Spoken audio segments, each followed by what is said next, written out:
Queridas amigas, amigos, como todos os anos por estas datas inauguramos unha nova temporada de actividades no Ateneo de Santiago, que este ano virá marcada polos actos de celebración do 10º aniversario a partir do mes de janeiro. Pero, mientras tanto, neste trimestre, convidamos-vos a descubrir lugares desconhecidos da nosa contorna, cos roteiros de visitas guiadas, a disfrutar dos libros no club de lectura, a adquirir novas destrezas tecnolóxicas e culturais nos nosos cursos e a debater sobre asuntos de relevancia nos oradores. Todo isto, sin esquecer que hoxe nos trae a este lugar, os Luz do Ateneo, o ciclo de conferencias por excelencia, onde un día falamos de ciencia e a seguinte semana de música ou historia, porque os Luz do Ateneo gañaban o seu actual prestixio por tratar temas moi diversos da cultura e o coñecemento con conferenciantes procedentes de todos os ámbitos da sociedade. Deste xeito, ata o mes de decembro, desfilarán por esta tribuna recoñecidas personalidades do mundo cultural como os catedráticos Francisco Díaz Fierros e Santos Ruesga, os escritores Almudena de Maeztu, Jesús Mariño Ferro e Miguel Anxo Fernández, o científico Silva Pando e os historiadores Santiago del Valle e Armelindo Portela, entre outros. Todos eles traerán a este espacio historias controvertidas, desconhecidas ou sorprendentes, e ilustraránnos coa súa sabiduría e o seu descubrimento. Algúns destes temas que se tratarán nos vindeiros meses serán o proceso inquisidor de Casiano Montal, o futuro das nosas pensións, o plan especial de rehabilitación da cidade histórica ou a prostitución. Ademais, viaxaremos a lugares máxicos como Vilacamba, a capital sagrada dos Incas, e indagaremos nas últimas novidades de personaxes como Urraca, Servir ou as Reiras. Pero non adiantemos acontecementos, porque hoxe temos con nós a Víctor Fernández Freixanes, presidente da Real Academia Galega, que nos falará dos desafíos aos que se enfrontan as industrias culturais neste século baixo o título Estrategias para as industrias da cultura, desafíos do novo século. Conferencia organizada por este Ateneo de Santiago coa colaboración do Concello de Santiago, a Xunta de Galicia na Consellería de Cultura, Educación e Ordenación Universitaria, xunto, ademais, coa Diputación da Coruña. A seguido, o profesor da Universidade de Santiago de Compostela, o presidente do Ateneo Compostelán, Manuel Rivadulla, procederá a presentación do noso prestixioso conferenciante. Boas noites e esperemos escoitarlo. Boas noites, benvidos a todos. Teño o placer de presentar a figura de Víctor Fernández Freixanes, profesor, xornalista, editor e escritor galego. licenciado en Filosofía Románica pola Universidade de Santiago de Compostela no ano 73, foi profesor de secundaria, colaborou no Instituto de Ciencias da Educación e actualmente exerce a súa labora como profesor da Facultade de Ciencias da Comunicación da Universidade de Santiago. Como xornalista conta con un intenso labor, tanto en prensa como en radio e televisión. Traballou no Departamento de Actividades Culturais da Radio Popular de Vigo, visitou no TVG o programa dedicado aos libros e literatura a Trave de Ouro, nos anos 86 e 87, e os seus artigos en revistas e xornais son ben coñecidos. Director xeral de Ediciones Xerais, do 89-93, director de edicións do Grupo Analla de Alianza Editorial, de 94-98, e director xeral da Editorial Galaxia de 2000 a 2016, forman parte do elenco como editor. Como escritor, saiu do Brelo o seu primeiro libro, Unha Poesía de Galegos, un libro de entrevistas, e no ano 80 publicou Manuel González Fresco, Memoria dun Fuxido, co que resultou finalista do Premio Internacional de Prensa en Niza. Gañou o premio Modesto Figueiredo no ano 78 con A Caza das Cascudas. Outras obras son o Triángulo Inscrito na Circunferencia, que gañou o Premio Blanco Amor, o Premio da Crítica da Narrativa Galega e o Premio da Crítica da Creación Literaria no 83, o Enxoval da Noiva no 88, Premio da Crítica da Creación Literaria en 89, A Cidade dos Césaros, Cabalo de Ouros, publicado en Xiruela, e que con él acabou o Premio Hermandade do Libro da Federación de Librerías de Galicia e o Premio de Crítica Narrativa Galega en 2010. Foi presidente entre os 2005 e 2017 da Fundación Otero Penetrario e tivo tamén e ten un papel destacado dentro do que é o Consello da Cultura Galega, membro plenario electivo entre 2002 e 2016, membro da Comisión de Comunicación en Internet e da Sección de Lingua, Literatura e Comunicación, da que foi coordinador. Co-director da revista Grial desde o 2002. No ano 2004 leu o seu discurso de ingreso na Real Academia Galega, onde ocupou a cadeira de Carlos Casares, igual que o fixo a frente da Editorial Galaxia. Cando en 2016 deixou a dirección de Galaxia, como el dixo, para marcar tempo e poder traballar na obra literaria, foi elexido presidente da Real Academia Galega no 2016. A súa é unha novelística de longo alento que realmente precisa desa calma que unha vez máis ha de posponer. Moitas gracias por a súa presencia.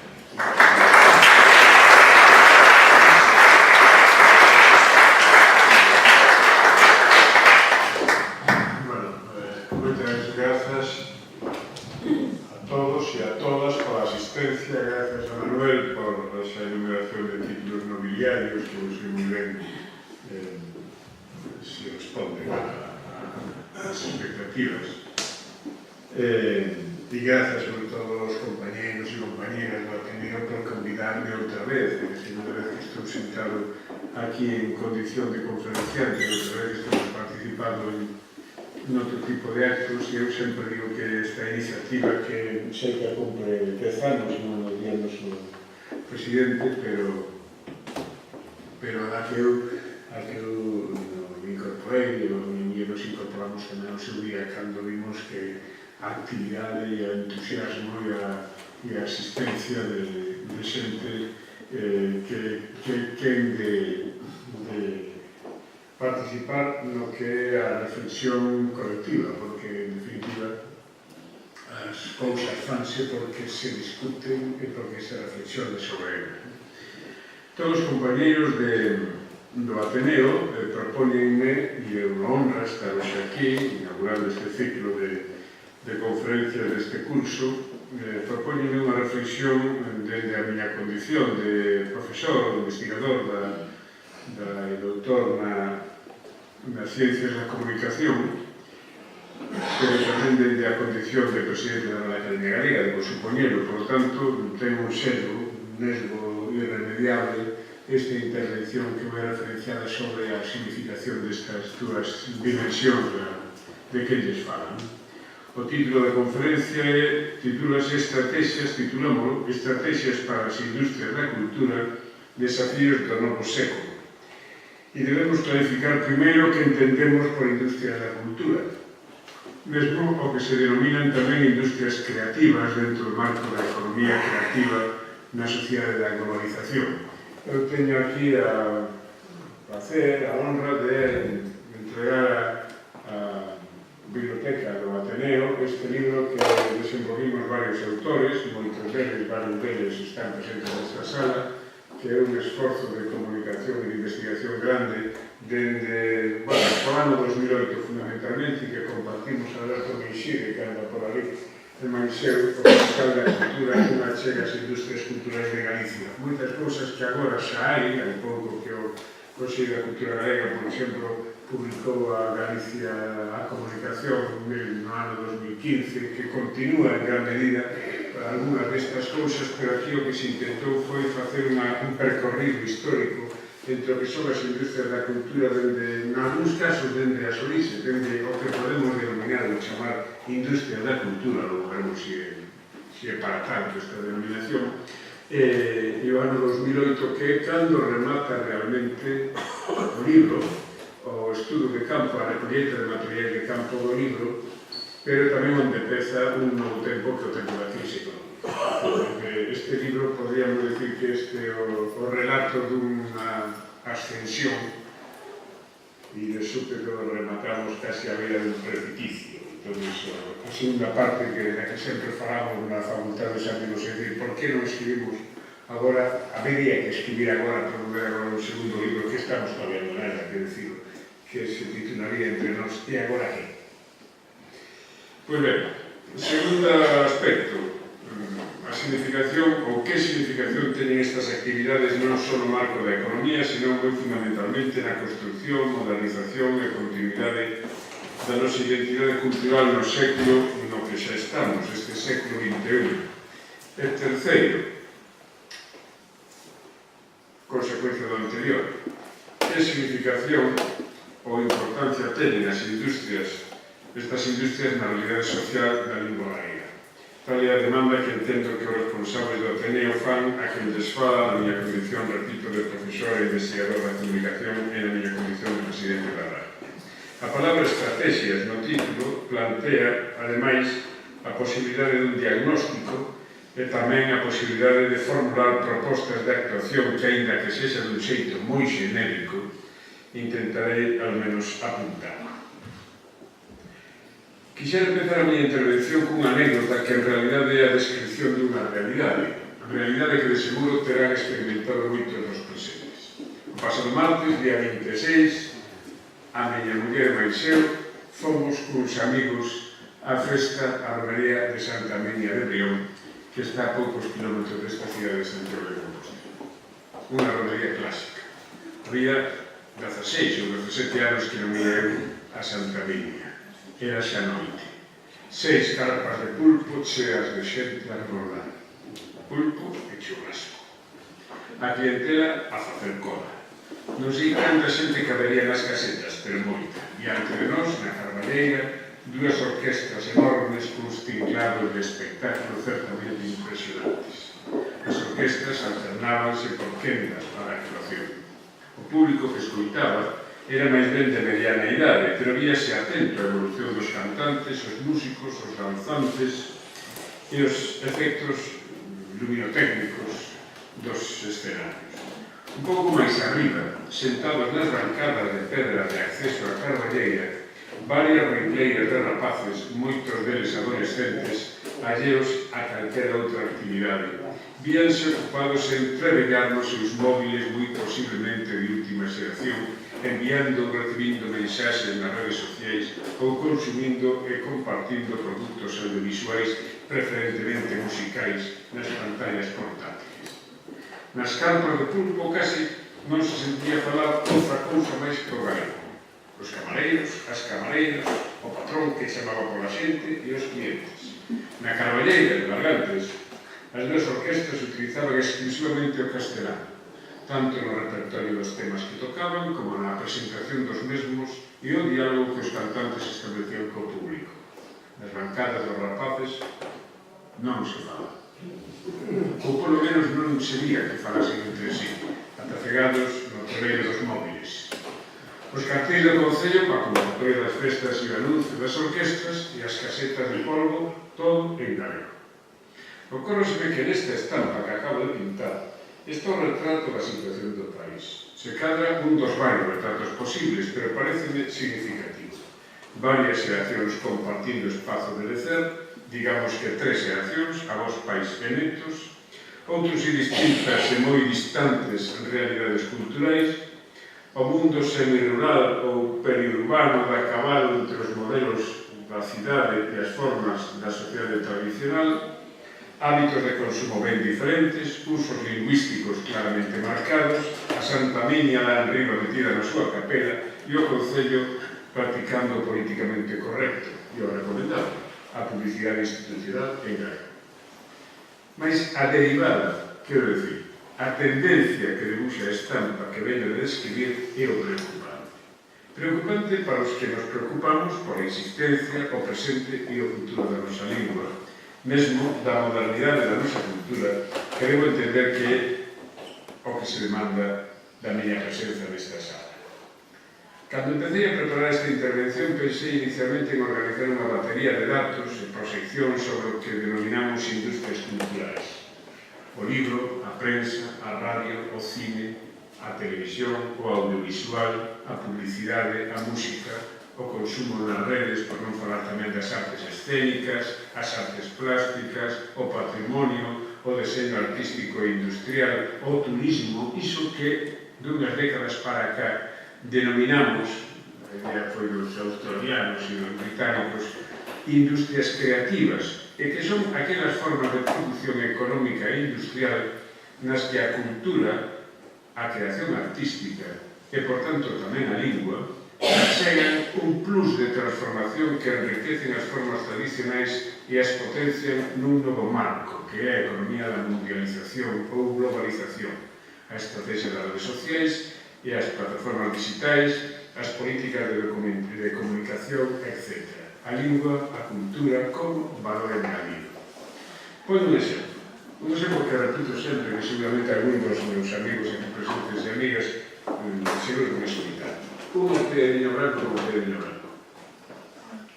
Viño branco galego, das Rías Baixas, con unha tendencia a acidez que a veces producía úlcera. Agora eso xa está máis controlado. Pero se ese viño engadimos o Camiño de Santiago, Álvaro Cunqueiro, José María Castroviejo, as festas do Albariño ali en Campados, a Luz de Occidente, as Rías, a música de Martín Codas, o románico, a historia que era de Cluny, que se encamiña as cepas de Orlín, que depois se demostrou que todo iso é controla, un invento nacional, a música, repito, o discurso, a estrategia de comunicación, a maneira de presentar, cada vez que engadimos un destes valores que é un intangible, que non se sabe o que é, o prezo da botella vai subindo na cotización, vai gañando posición simbólica e, por tanto, vai gañando posición no mercado.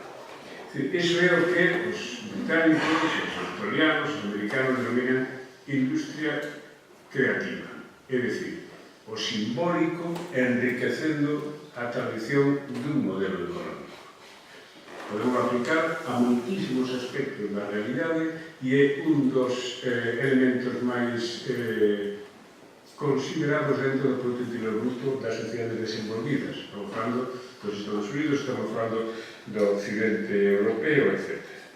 Que entendemos por industria da cultura? Non pretendo facer agora unha historia do desenvolvemento das formas e tecnoloxías de produción e comunicación cultural de Gutenberg para Praco. Ou mellor, dende as primeiras décadas do século XX, que é cando empeza a configurarse a chamada sociedade da comunicación de masas e mesmo a sociedade industrial de consumo dentro dos modelos de sociedades de mercado.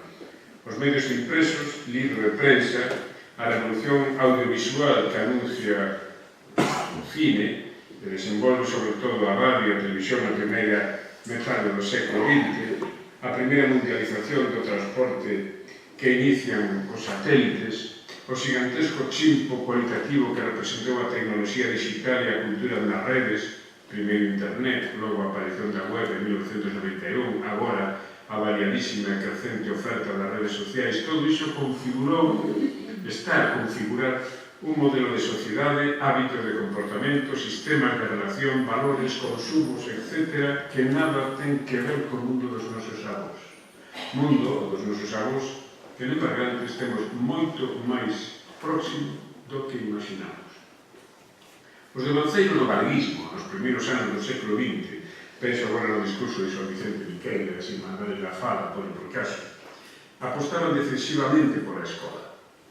O día que levemos o galego á escola, argumentaban, ese día daremos o gran salto da normalización plena, o uso da lingua en todos os ámbitos sociais, a súa dignificación e modernidade. Daquela producirase a superación histórica dos presuizos do idioma que deixará de sobrevivir no ámbito da transmisión oral e entrará nos espazos do prestigio social e da alta cultura. Hoxe sabemos que a escola é unha peza importante do proceso, pero non é a única, nin siquiera é a decisiva. Ata hai 5 ou 6 anos, as estatísticas informábanos de que o cidadán medio, na sociedade galega, na sociedade española, nas sociedades desenvolvidas en xeral, o cidadán medio viña consumindo alrededor de 4 horas diarias de televisión. 5 horas en media na poboación maior de 60 anos. E outros sí, nos rapaciños e rapaciñas ata os 10 anos, aparcados as máis das veces diante da pantalla que nos deixamos do bolso. Dun tempo para cá, estas cifras mudaron. Os consumos xa non son de televisión, sino de produtos empaquetados en consolas e pantallas portátiles, videoxogos ou produtos en rede. A xente maior segue vendo televisión, os mozos xa non. Os adolescentes e a xente moza consumen, sobre todo, series de ficción ás que acceden directamente, e casi sempre pirateadamente, a través das computadoras. Os máis pequenos consumen estes produtos de lecer a través de consolas domésticas ou artefactos máis ou menos sofisticados de telefonía móvil. A telefonía móvil é, de feito, a gran revolución do século, primeira vía de acceso a información, á relación social e os consumos de lecer para a xeración con menos de 30 anos, falo do século XX. Nestes momentos, en España e na Europa máis desenvolvida, hai máis teléfonos móviles que cidadáns. Galicia non é unha illa neste contexto, para ben e para mal. Ainda que non temos datos contrastados, os observadores afirman que a idade primeira de acceso aos móviles nas sociedades urbanas máis avanzadas está xa por baixo dos 10 anos. 10 anos do rapaz, que irán iargar un móvil. Dito cal, se aceptamos que un rapaciño ou rapaciña de menos de 10 anos consume diariamente 5 horas de produtos audiovisuais, produtos de lecer e de consumo, incluídos os días festivos, debemos admitir que eses rapaciños falan máis coa pantalla que cos seus profesores, ou mesmo que cos seus pais, moitas veces ocupados en procurar ingresos para a unidade familiar e con moito menos tempo que antes na sociedade tradicional para ocuparse dos fillos. Esta é unha realidade social que, dun xeito ou doutro, todos podemos constatar, sobre todo nos modelos urbanos, que son os modelos dominantes, os que van imponendo os valores, os hábitos e os comportamentos a indicar. Quérese dicir que a escola, o gran símbolo da socialización no tempo dos nosos avós, xa non é ou xa non é o primeiro factor de transmisión de usos, hábitos, significacións e continuos. Hai anos, na década dos 80 do pasado século, exercía eu en Vigo de profesor de instituto e daquela tive a ocasión de preparar unha aula especial para rapaces e rapazas xa mozos alrededor da crónica troiana, esa novela do século XIV onde se narra a historia da cidade de Ilión e o cerco a que foi sometida polos aqueos, etc. Xa estas palabras, Ilión, aqueos, eran extrañas para eles, pero eu entendía que a historia de Ulises, o cabalo, Paris e Helena, Patroclo, Héctor arrastrado pela muralla por Aquiles, etc., eran elementos dun imaginario histórico que compartíamos, pois era tamén o cine da miña infancia, as historias que veíamos en edicións populares ou en cómico, que entón chamábamos tebeos, por non falar de outras referencias de carácter cultural e educativo. Imaginaba eu que explicarles que aquela narración que viña cara a nós dende había máis de 3000 anos respondía a feitos históricos enfrontamento bélico entre as cidades do mundo micénico e a cidade que controlaba o comercio do estreito dos Dardanelos, explicarles que aquel mundo fora desenterrado por Schliemann a finais do século XIX, en 1870, pouco despois do cantares galego de Rosalía, e que certamente Troia existía como tal, imaginaba algo que impresionaría moito os meus alumnos. A miña sorpresa, o meu traio, produciuse cando falei da mítica guerra e ninguén foi quen de identificar o relato. Estou falando dos anos 80, Vigo, nocturno, mozos, segundo, terceiro, non sei. Que Troia? Ainda non se rodou a película de Brad Pitt. Pois a Troia de Paris, Helena, Agamenón, o Calcañar de Aquiles, Odiseus, Telémaco. De súpeto, cando pronunciou estes dous nomes, Odiseo, Telémaco, a clase inteira se ergueu. Oh, os dos dibuxos da televisión.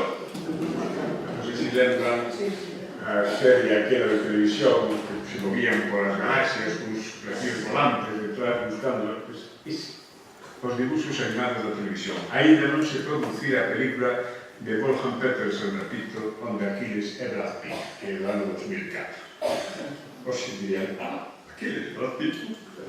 Non vou dicir como cheguei ás historias maravillosas dos heróis gregos e troianos. Eles, os meus alumnos, daquela, anos 80, do século pasado, en Cidade de Vigo, repito, chegaron á noticia daqueles personaxes a través dunha serie de dibuxos animados na televisión.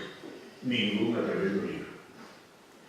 Os medios de comunicación, digo máis, as vellas e novas tecnoloxías da comunicación que se concretan a história nestes tempos no universo das redes, sobre todo as redes sociais e as redes de produtos de consumo, son os grandes factores de socialización. Os grandes e máis poderosos axentes de transmisión de usos, comportamentos, información e valores, moi principalmente cara ás xeracións novas que para o que nos ocupa son o que máis nos interesa.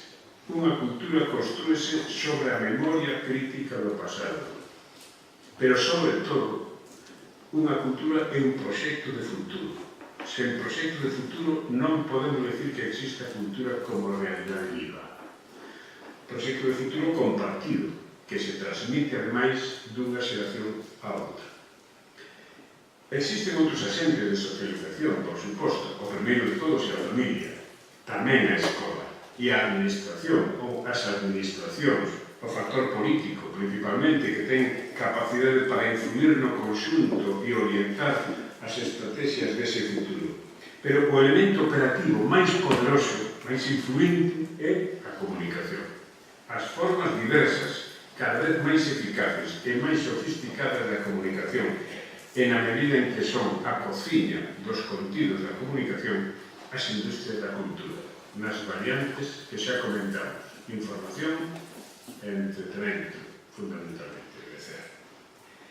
Galicia dispón dunha realidade política nova dende hai case 40 anos. O Estatuto de Autonomía no marco da Constitución Democrática Española.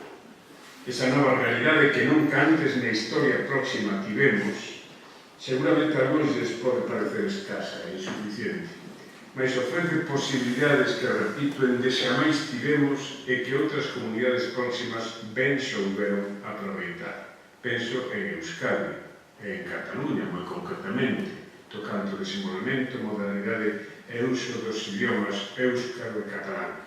A realidade viva do catalán está aí, aproveitando e operando sobre a legalidade vigente que proporcionaba o Estatuto. Ninguén daba un peso ou un euro ou unha peseta hai 50 anos para o futuro de Euskadi.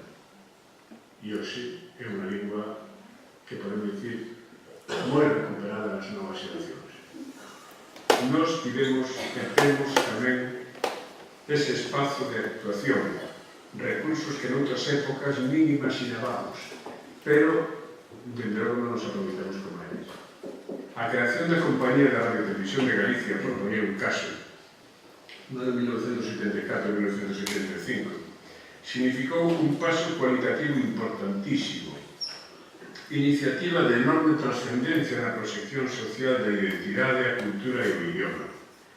Os meus alumnos e alumnas na Facultade de Comunicación, os nosos alumnos, recoñécense como parte da xeración do Xabarín Club. E máis recoñécense con orgullo. Lembrando aquela iniciativa de socialización colectiva que durante algúns anos programou a Televisión de Galicia. Que foi daquela proposta? Por que non se continuou? Por que outra realización se sustituiu que ainda estamos agardando por ela? A Compañía da Televisión de Galicia constitúe unha ferramenta fundamental na construción do simbólico colectivo dos últimos anos, das últimas décadas. E, de feito, foi así durante un tempo. Mas, hoxe, debemos recoñecer que está, se non esgotada, superada. Superada por insuficiente e, aceptémolo aquí, desaproveitada, como desaproveitamos outras cousas. Porque fallou por unha banda a vontade política decidida, sen complexos por parte dos partidos e estamentos que detentaron o poder durante estes anos, e porque dende outros ámbitos, dende a oposición, a sociedade civil máis ou menos sensible e organizada por estes temas, non soubemos animar políticas de encontro, estrategias de entendemento, pacto social, conexión co conxunto da sociedade, non só con uns pouquiños,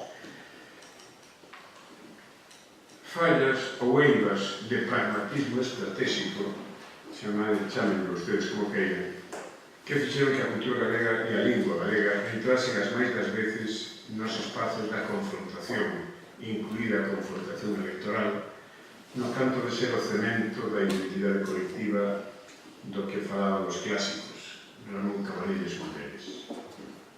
Os tempos van impoñendo os seus modelos e as súas formas de relación, os seus símbolos e as súas tecnoloxías.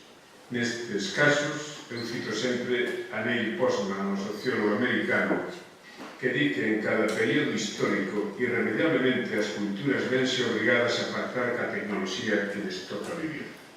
Nalgún momento, co alfabeto. Logo, coa tecnoloxía da impresión mecánica dos libros, a tecnoloxía Gutenberg, os medios impresos, o cine, a radio, a televisión, a revolución audiovisual, a história, a revolución digital, os satélites, as redes. Estes son os desafíos. Desafíos que se producen en determinados momentos históricos e ou se superan ou quedan fora do xogo e definitivamente enterrado. A cultura que, polas razóns que sexan, non é quen de incorporarse ao seu tempo, sucumbe, desaparece. Moitas quedaron xa no camiño e outras quedarán. A cultura galega e a lingua galega, afortunadamente, pertence aínda ás sociedades e ás culturas desenvolvidas na Europa occidental. Culturas que presentan niveis aceptables de produción en ámbitos diversos, no mundo do libro, no audiovisual, na música, nas redes. Estamos vivos. Mas se olhamos cara ao horizonte que se nos anuncia que é o que debemos facer, mesmo se observamos a realidade dende o tempo presente, que non é o tempo das irmandades da fala, e sobre todo se pensamos no cambio xeracional, nas novas xeracións, mozos e mozas aos que lles acadraron coller o relevo, a situación non é tranquilizadora. A situación é preocupante. Podemos ollar para outro lado, podemos acochar a cabeza debaixo da ala como a avestruz, pero as cousas están perfectamente diagnosticadas. Traballos científicos rigorosos de seguimento cultural e sociolingüístico nas universidades, no Consello da Cultura Galega, na Real Academia Galega, que periódicamente saen á luz e presentamos en sociedade, que deberían reclamar a atención das administracións e os poderes políticos, as máis das veces fican no baleiro, voces no deserto, cando non son descalificados por sospeitosos de ideoloxización e de radicalismo. E entón temos uns equipos formados académicamente e intelectualmente para compoñer un diagnóstico. Elaboramos o diagnóstico, ainda hai pouco, porque o Consello da Cultura Galega presentou os comportamentos do galego na mocidade e os problemas que tiñamos aí, e o mesmo sucedeu con un traballo importante que coordinou o profesor Enrique Monteagudo para a Real Academia Galega, como foguetes que leva un día a romería e acabouse. A lingua galega ten un grave problema de continuidade xeracional, un problema importante de uso e consumo entre as novas xeracións, sobre todo. Certo que o sistema educativo capacita hoxe o alumnado para comprender, leer e escribir en galego. O recoñecemento oficial do idioma nos plans de estudo non universitarios dende o ano 1979 e posteriormente na Lei de Normalización Lingüística da Autonomía no ano 1983 foron conquistas históricas que incorporaron varias xeracións á capacitación da lingua, ao menos teóricamente. Os meus alumnos e alumnas da facultade leen, escriben e case que todos falan o idioma ou son quen de falalo cunha corrección moi razonable. Ora ben, cando preguntamos ou observamos a socialización, o uso do galego entre eles, a práctica social da lingua, en definitiva, tanto nas relacións persoais como, xa non digamos, na práctica profesional, o idioma recúa case que cara ao tempo dos avós e cara aos presuizos dos avós. Cunha diferenza grave, que no tempo dos avós existía a sociedade tradicional como unha realidade activa, cooperativa, e hoxe esa realidade é unha realidade en extinción. Os modelos urbanos impóñense e non temos logrado, mal estes case que 40 anos de oportunidades, virar a tendencia da lingua galega cara ao seu uso nos ámbitos sociais, profesionais, de lecer e consumo neses modelos urbanos que, como dixen antes, son os modelos que marcan a derivada do futuro. Aquí onde entran de xeito moi decisivo as industrias culturais, a maquinaria de produción de contínuos. Aquí é onde a lingua galega aínda non gañou a batalla e onde a vontade política é fundamental. Aquí é onde temos que actuar políticamente. Nos últimos tempos mesmo recuamos. Aquí as luces de alarma que quero poñer en riba da mesa. Recuamos ou non avanzamos, que ven ser o mesmo que recuar. Unha escola con problemas. Por moito que nos quieran dicir outra cousa, sobre todo a escolarización primeira dos nenos e nenas nas cidades e nas periferias urbanas. Nenos e nenas galegofalantes nas familias, en algúns casos, en moitos casos, que volven de escola falando castelán. Algo está pasando. Ou se opera aí, ou non entendemos nada, ou entendemos todo. Unha breve ollada ao panorama actual das industrias da cultura, que é o que estamos falando na Galicia de hoxe, amosa unha reducción obxectiva na produción editorial. O mundo do libro, que é onde, curiosamente, a lingua máis avanzada, pensemos que no ano 1962, que está ben lembrado, no ano 1975, ano da morte de Franco, publicaronse en galego 68 títulos. Dato que Julián Maure nos puso en da mesa no seu día, con aquele libro que publicamos no Consello de Cultura de Galega. Hoxe, pois, entre galego e castelán, casi saen a 5 diarios, entre galego e castelán. Pero os datos da Federación do Gremio de Editores de España e da Asociación Galega de Editores están aí. A edición de libros en galego na oferta das empresas privadas, que son as que construen o mercado e, por tanto, o futuro ou estabilidade da industria, mermou no ano 2016 un 13,10% respecto ao ano anterior, e ven mermando nos últimos anos. Ven disminuindo. Mentre o sector español incrementou a produción un 8,30% e outros si edición en catalán e en éuscaro, esta espectacularmente, casi un 30%, ano pasado, estou citando agora de memoria, a edición galega diminuiu de xeito notable. En realidade, ven diminuindo desde hai anos. Reproduzo un parágrafo das análisis periódicas que publica o noso amigo editor Manuel Bragado no seu blog Bretemas, un dos observatorios profesionais máis atentos ao desenvolvemento do sector, mesmo cunha perspectiva histórica de hai anos. As cifras falan por si soas, escribe Bragado. En 2017, o sector do libro galego contará apenas con 200.000 euros da Consellería de Cultura, que supón apenas un 1% da facturación anual do sector, alrededor de 20 millóns de euros. Unha podemos, digamos, a factura casi 37 millóns. E con respecto á idéntica partida de hai 10 anos, o recorte é do 84%. 84% menos nos recursos. Non vou entrar no capítulo das axudas institucionais. Podemos tratalo se procede no coloquio. A crise que empezou a manifestarse no ano 2008-2009 serviu en moitos casos como a gran coartada para eliminar ou mesmo xibalizar as políticas estratégicas de apoio ás industrias da cultura, non só na industria do libro, en todas.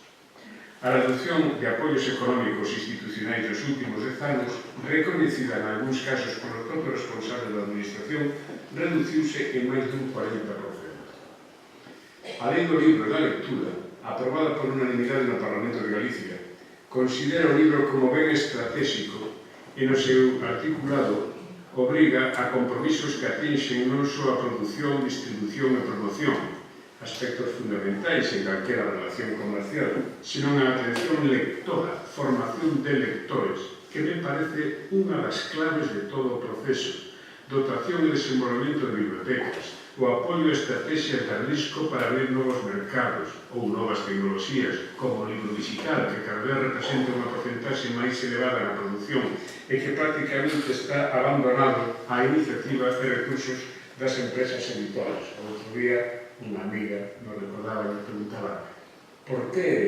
non os editores non producides máis libros digital? Pois porque estes son todo en riba das nosas costas. E ainda así, unha editorial como Galaxia ten 250 títulos no mercado digital. Para desmontar fantasías, o mercado digital representa en España, en Galicia en unha sección, un 5% da facturación do libro. E, sin embargo, os custos de edición que están en riba dos editores son casi un 24%. As empresas privadas non sempre poden aturar esa tensión. Merecería un monográfico, seguramente unha mesa de debate con os compañeros do Ateneo, a situación do libro con todo o que conlleva. A significación do libro de texto, que representa nestes momentos casi un 40% da facturación do libro galego e un 20% da produción, hoxe seriamente afectado polas políticas educativas de dotación de recursos nas aulas. Están eliminando o libro de texto. E o problema de eliminar o libro de texto non é eliminar o libro de texto e sustituílo polas pantallas, que podemos tamén entrar nese debate. Repito que se pode dar pé para un... é que estamos, en termos económicos, extraendo os recursos que teñen as editoras galegas, polo menos, para financiar outro tipo de edicións. Para editar a obra do Teo Ferrario completa, ou para editar a Ángel Fore, ou para editar, pois, clásicos da nosa literatura contemporánea, que son fundamentais ter os libros no mercado, pero que son costosas as edicións, necesitamos excedentes de algún tipo. Necesitamos extraer excedentes de algúns fondos que vean. O literatura infantil juvenil algo dá, pero fundamentalmente o libro de texto é o que alimenta e o que ademais permite unha cultura lectora e de uso do libro nas escolas que se está sustituindo por pantallas. E iso ten un risco objetivo. Repito, proposta para un debate porque dá para moito e se acaso non creo que podemos falar. A formación de lectores, que dende o meu punto de vista é fundamental, non só para o libro, senón para a formación da cidadanía, como dixen antes. A promoción de espazos de comunicación, comercialización, difusión e visibilidade do libro.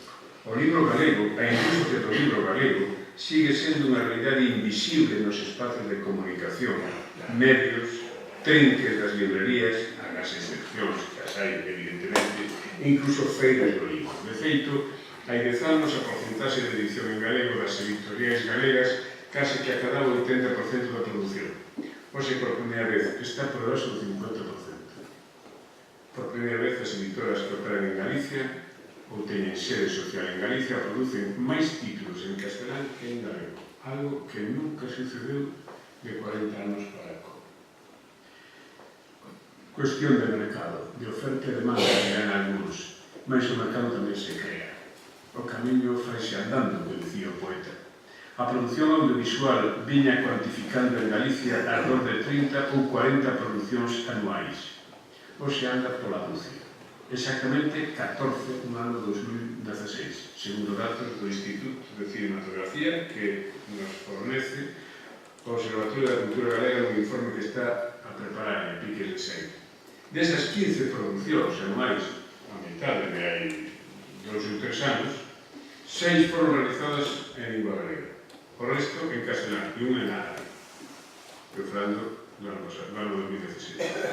Outros anos a cifra de produción en lingua galega aínda é inferior, entre outras cousas porque os produtores, para chegarse a esa realidade da oferta e a demanda ao mercado, sen perder as axudas institucionais, porque todos estamos na picaresca, que estratégicamente tenden a cuidar algo máis a produción audiovisual comparada cos apoios á edición, presentan unha copia traducida ao galego, pero en realidad producen en castelán, porque lle resulta máis cómodo, máis económico, aínda que se aproveiten das axudas institucionais do galego. Picaresca, repito, pero que necesita criterios e vontade de levar eses criterios á práctica. Hai excepcións, por suposto que sí. Díxeme que cite, entre outros, a militancia de Ignacio Vilar, que mesmo consigue que as súas películas sexan proxectadas nas televisións do Estado, públicas e privadas, en galego con subtítulos. Na Dúas, na Sexta, en unha de Estrelina Xénero, proxectaron a Esmorga e proxectaron esta última da Costa da Morte en galego con subtítulos, o cal é realmente excepcional. E iso é a teima dun director que pelexa por iso. Outros, o que fan é, negociar coas axudas e acabouse a historia. Son excepcións. Fixen referencia antes á distribución. Este é un dos grandes desafíos do comercio cultural, en realidade de calquera produto comercial, e aquí onde se cadra cumpriría traballar sectorialmente co apoio da Administración nunha estrategia compartida. Unha produción cinematográfica en galego está condenada prácticamente ao silencio ou ao ostracismo por a incapacidade de entrar en circuitos competitivos de exhibición. De nada serve un bo produto se non logramos que ese produto se difunda xeitadamente no mercado, ou seja, que chegue aos receptores en condicións de reconhecimento e competitividade respecto de outros produtos similares, sexa o libro, sexa o audiovisual, sexa a música, por citar tres exemplos. Citei a Ignacio Vilar, que acabou creando un circuito propio para a exhibición dos seus produtos, utilizando curiosamente o sistema educativo, os centros de ensino, e os centros presentaba a película, comentaba a película e logo alugaba durante unha semana unha sala de exhibición e traía a todos os alumnos dos centros para o cine, que pagaba 3 euros e con iso recuperaba o investimento. E foron as estrategias de que está buscando novas vías e novas solucións alternativas que o que imos necesitar para o mundo do cine e para outros. Por iso estou falando das industrias da cultura. Noutra liña, tamén alternativa, está a experiencia de Númadas en Santiago de Compostela, que coñecedes, na procura de novos espazos para o público, ou a experiencia de Cinemas de Galicia, aproximadamente 20 salas, resultado dunha iniciativa de Agadic e algúns concellos galegos con proxeccións semanais estables. Mas a realidade de exhibición é moi dura para os produtores, prácticamente secuestrados por as manos, as grandes distribuidores internacionais que operan en Galicia, que operan en todo o Occidente, e impoñen draconianamente as súas condicións. Francia inventou, no seu día, a excepción cultural para loitar precisamente contra estes monopolios, que era fortalecer a produción cultural propia fronte ao dominio de operadores no mercado que detentan prácticamente os monopolios e que acaban imponindo as súas condicións. E isto vai acabar pasando tamén con todo o mundo das redes, os Googles, os YouTubers e todo este universo. Atrevo a decir no mundo audiovisual, no mundo do libro e no mundo da música, por lo menos, que as estrategias de futuro inmediato deberían priorizar este ámbito: a distribución, a promoción, a difusión, a comercialización. A calidade dos creadores é un feito obxectivo, están aí. Mas se non logramos plataformas, mecanismos de promoción, de difusión, de distribución e de comercialización, calquera iniciativa estará prácticamente condenado ao fracaso.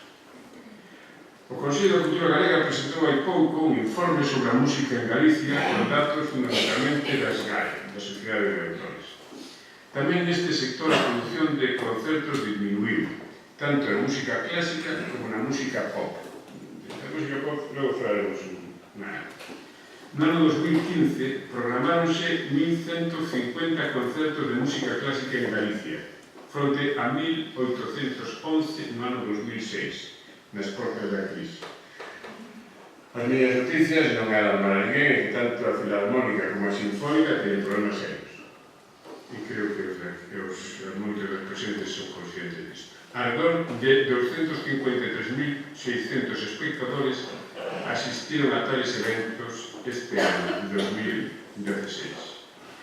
Na música pop, o número de concertos acabou no ano 2015 a cifra de 3.646, frente a 5.671 no ano 2010. Entón, xa está o pop, cara.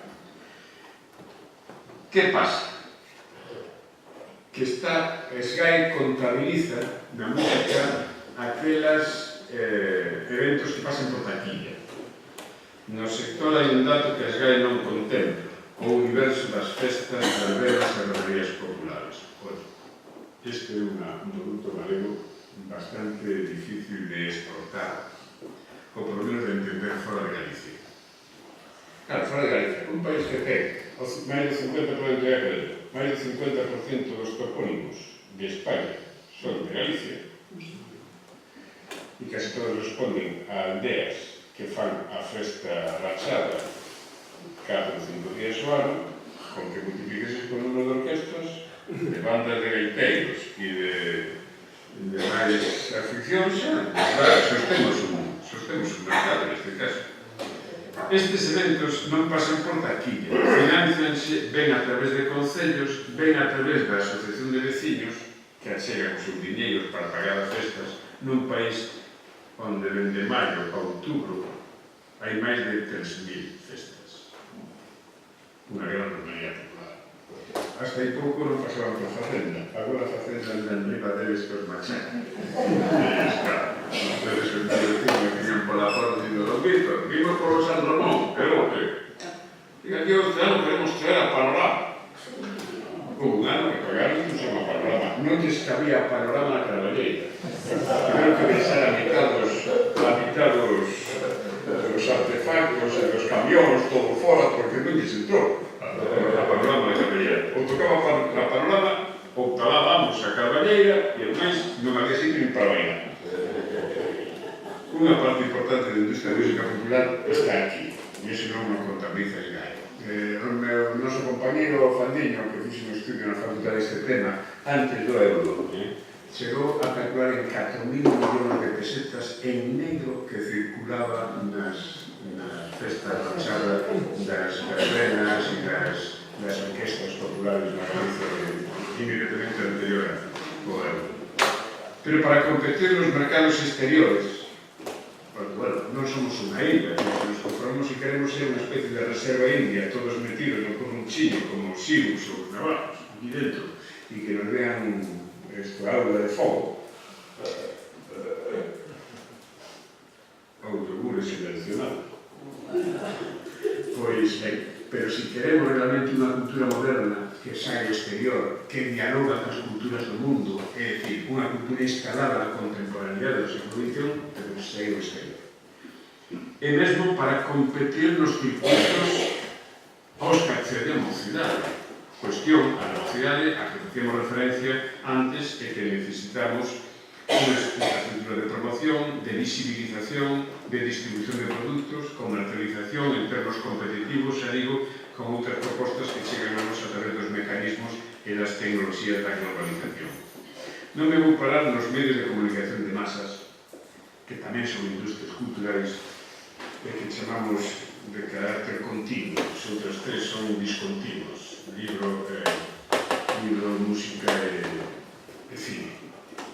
Prensa, radio e televisión. Este é outro universo no que a lingua galega ten certamente unha presenza simbólica, testimonial, agás os medios públicos que citamos máis arriba. E aquí hai unha responsabilidade que as empresas privadas non poden disimular. Hasta hai pouco tiñamos un xornal, ou xornal e medio, agora xa nin xornal temos. É certo que hai unha migración cara ás novas plataformas, as plataformas digitais, pero non é o mesmo. A presencia do galego nos medios impresos non vai, neste momento, máis alá do 8% como media, a anos luz da realidade social da lingua, que segue sendo mayoritaria, afortunadamente, na nosa poboación. O dial da radio vai moito máis alá da oferta radiofónica que se produce en Galicia. O problema non é que a radio fale ou non fale galego, o problema é a cantidad de oferta que tes radiofónica en castelán é inmensa comparado cas radios locais, municipais, que utilizan o galego, un xeito importante, a radio pública, a radio galega, e para de notar. Nas emisoras de máis audiencia, as desconexións que se fan para Galicia apenas utilizan o galego e outros que na televisión potenciada a oferta polas plataformas digitais onde o idioma galego non existe. Cando dende a administración do bipartito intentouse unha política de difusión e promoción da lingua nos medios. Presionouse os medios. Se cadra non se fixo con talante e talento suficiente, se con vontade. O caso tal se armou unha boa, con bastante demagoxia, queren poñer o galego, queren poñer o galego, ou agora todo se non fala galego, pero claro, algúns deles nos quedábamos xa sin argumentos. Colle vostede o dial da radio, enviase polo dial da radio, dígame que está escoitando. Colle vostede a oferta televisiva, dígame que está escoitando. Vai a un quiosco de prensa e dígame que hai aí. E entón podemos falar de onde está a imposición do galego, que por certo tantos votos se deu ao Partido Popular de momento. Esta política. Con este panorama, atendendo as ofertas dos medios clásicos, podemos preguntarnos outra vez polo horizonte futuro do idioma nas novas xeracións, que é, repito, que nos preocupa, ou por menos que a mí me preocupa. Eses mozos e mozas que pasan por escola e estudan o galego, ás veces co entusiasmo dos seus profesores, outras veces ca pasividade da administración que consiste que se ensine a lingua galega case como unha lingua estranxeira, eses mozos e mozas que están capacitados para ler, escribir e falar galego, en que lingua se socializa? Con que valores? Con que discurso simbólico? Con que horizontes de utilidade para que nas familias galegofalantes, por exemplo, non se produza a renuncia ao idioma por razón de utilidade? Para que serve o galego? Nas discotecas, na oferta editorial, nas relacións cos amigos, no consumo comercial, na publicidade, no lecer, nas ofertas laborais. Como pensar na utilidade da lingua cunha administración que a cada pouco reduce a súa exigencia nas ofertas laborais e nos usos? Xa non falo do teléfono que descolgan algunhas consellerías, por exemplo, dando un chame en que contestan. Que perciben os falantes vellos ou neofalantes, cando se enfrontan a utilidade e uso práctica social da lingua fora dos espazos íntimos ou privados? Quen dá exemplo? Que exemplo estamos a dar dentro dos estamentos do poder, o prestixio e a competencia social, as institucións públicas, os líderes de opinión e de referencia? Cando eu lle pregunto aos alumnos que pasa co galego, algún deles me dice é que non é xente, non políticos, nin eles, sino futbolistas, xente popular, cantantes, xente no que nos referenciemos e que usen a lingua. Entón, estamos un pouco perdidos. Necesitamos referentes. Eu cando, estou acabando, cando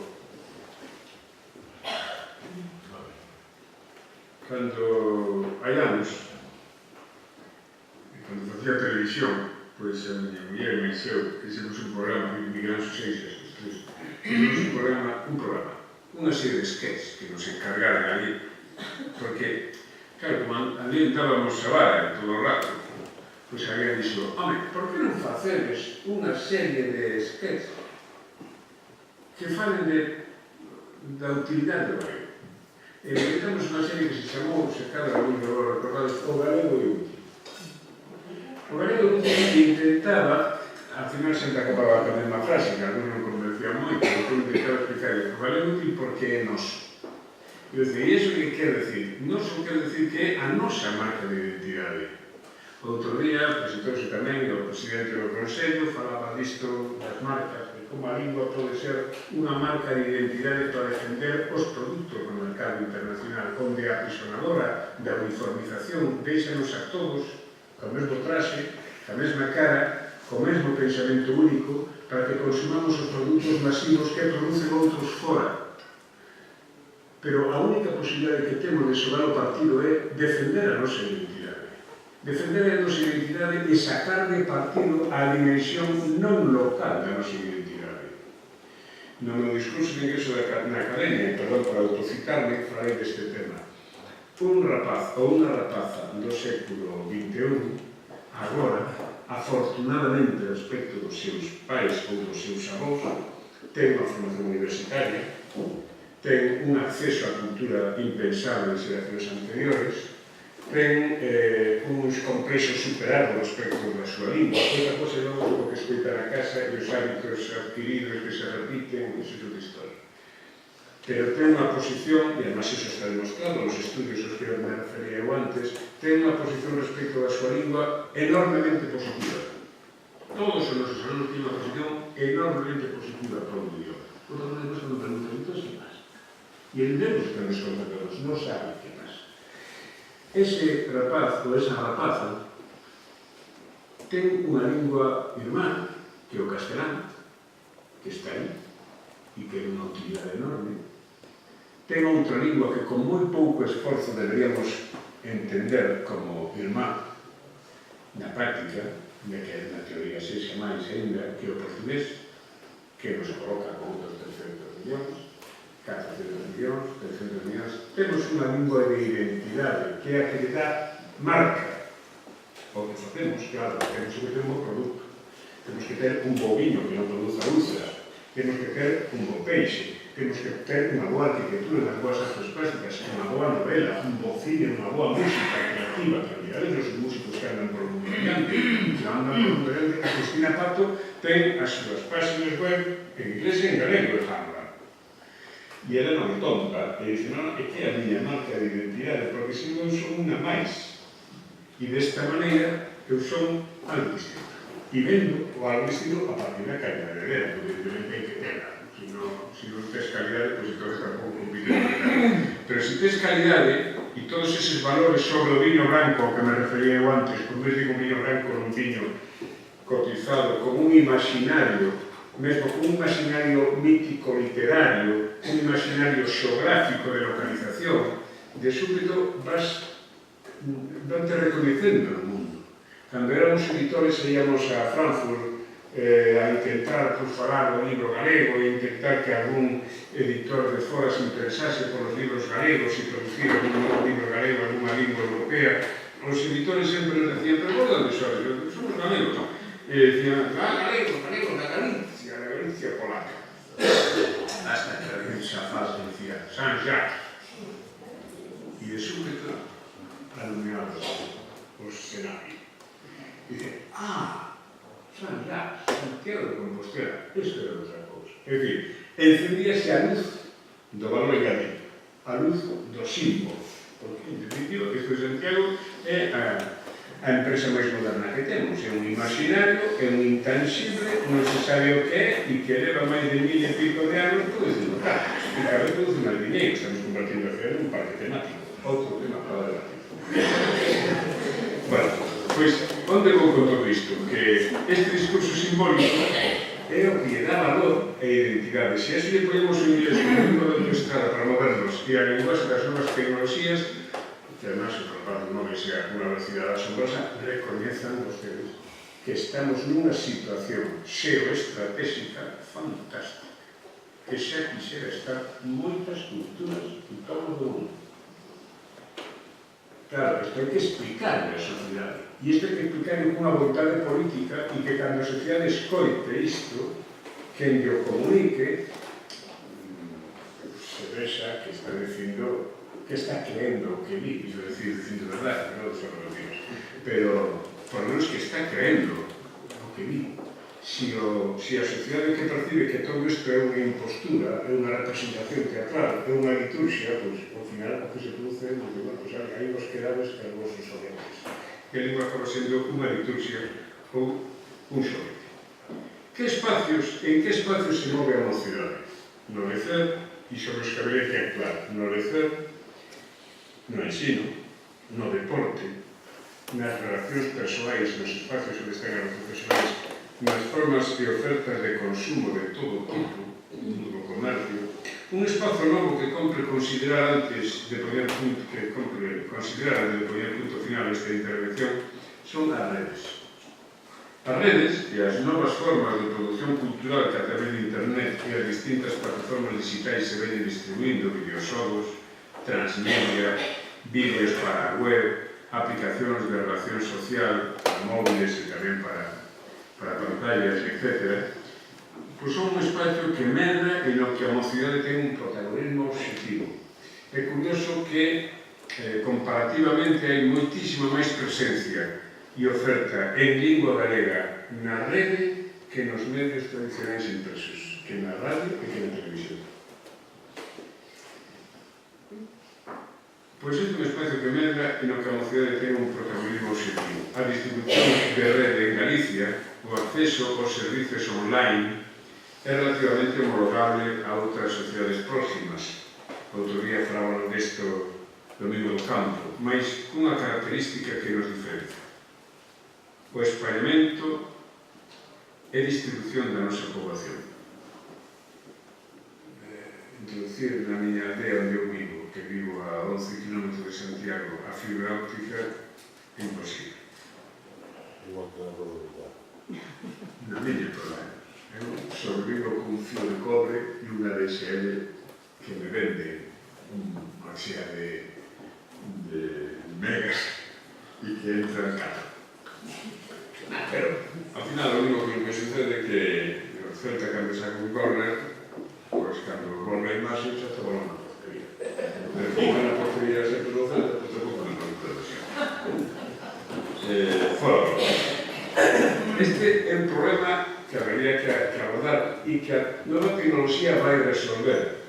Pero, bueno, unha característica da nosa poboación que fai que vivir aquí sexa, en outros aspectos, máis caro. Os servizos que temos son moito máis caros precisamente pola composición da nosa poboación. O outro factor que compra abordar dende as estrategias de formación son as estrategias de formación profesional e educativa. A formación da nosa mocidade non como consumidores ou simples usuarios, senón como creadores, como xestores dos produtos e dos servicios na rede, planteamento que debe realizarse dende o sistema educativo, aquí onde habería tamén que traballar e no que apuntaba eu antes cando falábamos das industrias creativas. A rede é unha nova linguaxe e un novo espazo de relación, tamén de produción, distribución, promoción e consumo, xestores de redes para a economía tradicional e para as novas formas da economía, xestores e creadores, estrategos de comunicación para fornecer de valor engadido aos produtos e as formas tradicionais, dende a gastronomía a pedra ornamental, dende a madeira ao marisco, a acuicultura, o produto das rías, o viño, a produción agraria, mas tamén o turismo, o deseño industrial, a xestión, a promoción do patrimonio.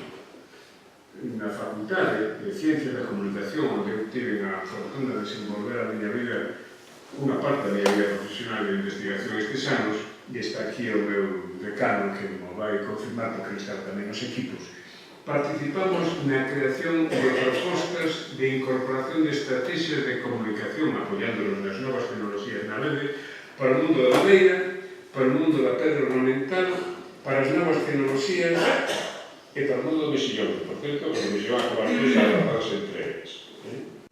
O gran problema era conseguir que despois de presentarles aquilo e de abrirles os ollos das posibilidades que tiña ese horizonte para a súa explotación comercial, para difundir os produtos do mundo, en definitiva, conseguir o asociacionismo necesario para que entre eles colaborasen e trabajasen xuntos.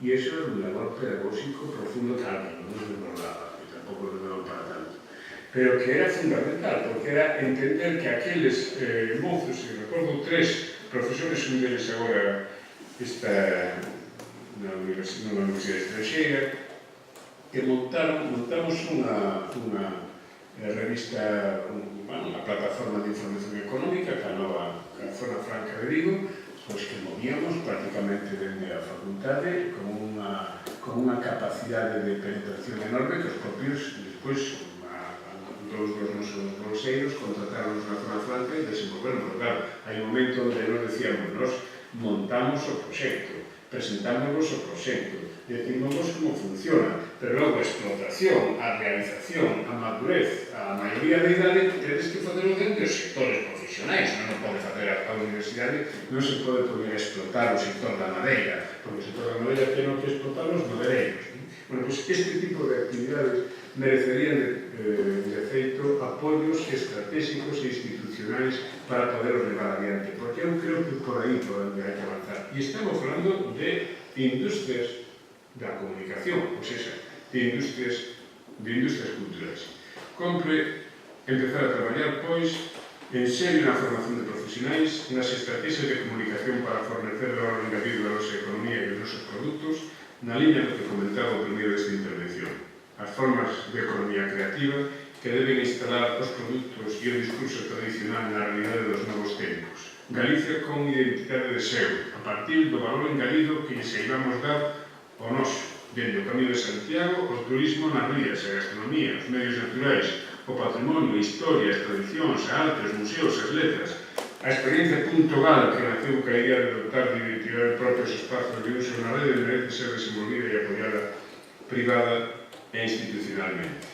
Hai un fenómeno curioso e é que é certo que temos unha presenza importante na rede, e é curioso que na área atlántica, na Galicia atlántica, no eixo que vai de Ferrol a Vigo e onde se move a vida. A Galicia interior, as provincias do interior e a localidade do interior caen espectacularmente respecto das medias españolas, digamos, europeas. Conclusións, pois,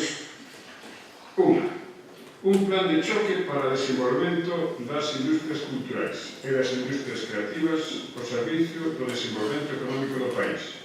Bolsas posuniversitarias ou profesionais para a formación laboral ás persoas e ás empresas, con atención especial á xente nova. 2. Ese plan de choque é un plan estratégico de comunicación que debería implicar a todos os sectores interesados ou susceptibles de desenvolvemento. O objetivo estratégico sería lanzar a produción cultural galega e a súa economía dentro do país no mercado interior, pero sobre todo alén das nosas fronteiras.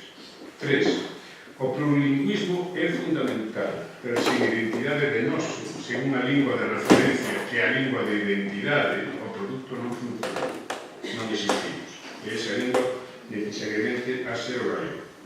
4. Proxección exterior do galego, unha nova filosofía estratégica apoiada no castelán, no portugués, no inglés e nas novas tecnoloxías como dixen antes. 5. Debemos centrar a actuación na formación das novas xeracións, formándoas para que sexan xestores críticos e para que sexan consumidores, usuarios críticos.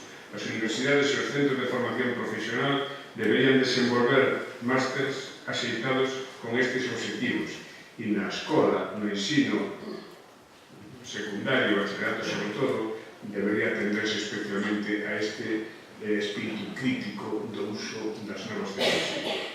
6. Dotación de recursos para potenciar as capacidades das industrias tradicionais atendendo a aqueles aspectos máis necesitados e competitivos. Non subvencións indiscriminadas, non café para todos, si dotación de medios para crear infraestructuras de distribución, promoción, comercialización, etc. 7. Oficinas internacionais para asesoría e orientación de mercados. A Unión Europea. Estamos desasistidos. A veces non sabemos, os portugueses son especialistas en obter recursos da Unión Europea e nós, prácticamente, tocando o mundo da cultura, tocando o mundo das industrias culturais, andamos a miñoca, como dicíamos nas Rías Baixas, para intentar sacar 4 patacos das axudas internacionais, que son importantes. Eu considero que hai poucas importantes. 8. E é, por tanto, unha oficina de orientación, non de clientelismo, porque aquí todo acaba no mesmo. És amigo do de turno, do conselleiro, do político de turno, e entón eso non te preocupes que xa che dirán como tens que facer para obter os cartos. Se non tes maneira, ás veces, nin de informarte que recursos económicos hai. 8. Estrategias de apoio e estímulo ás experiencias risco. con plans contratados e avaliables a medio, curto e longo prazo, e implicación das entidades financieras neses proxectos. 9. Observatorios cualificados para o seguimento da produción e a creación cultural. Citei varias veces o Festival de Cultura Galega, é o único que temos. E, bueno, e ás veces a sacar vez. Pero dispoñer de observatorios de seguimento e control sobre que está pasando, que se fai, que se consume, que se necesita, que se demanda, como se pode operar na industria da cultura, a mí parecería fundamental. 10, son 12. Política transversal a todo o uso social da lingua galega. O galego non pode ficar reducido ao ámbito escolar educativo. Iso é convertirlo nun gueto que nos mata. 11. Consideración da cultura como un activo económico, non o santo que sacan a procesión o día da romería. Non. Un activo económico, un valor engadido que fortalece e potencia as posibilidades do país dotando de singularidade e de identidade. 12. Un compromiso político. Un gran pacto a prol da lingua, un gran pacto parlamentario dos grupos políticos a prol da lingua e a cultura de noso, que contemple recursos económicos para dotar plans a medio e longo prazo por riba de liortas electorales, por riba de intereses partidarios e con esa filosofía. A cultura é un activo económico, é un ben económico para o desenvolvemento do país, para o seu desenvolvemento económico e para a súa calidad de vida. E que todo isto non quede en papel mollado.